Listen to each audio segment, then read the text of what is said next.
Hello, my name is Nicholas Stadden and I'm with Monrovia. Today we're going to talk about how to hedge with boxwoods. You've got to love the color green if you like plants, because that's what it's all about with Buxus. Situation gardening is really important. If you want to hide an air conditioner, there are types of boxwoods. If you want to hide a fence, there are other types. So let's talk about the air conditioner to start with. This variety I have with me here right here is called Winter Gem, kind of a broad variety. When you plant it, you'll plant it maybe 2 to 3 feet apart from each other and they'll grow together. This variety, which is a fantastic one, is called Green Tower. Look how conical and upright that plant is. If you want to hide a fence, this is the one for you.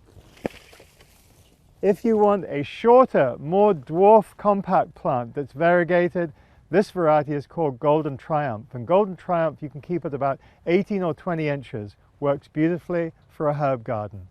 This is Nicholas Stadden with How to Plant a Boxwood Hedge.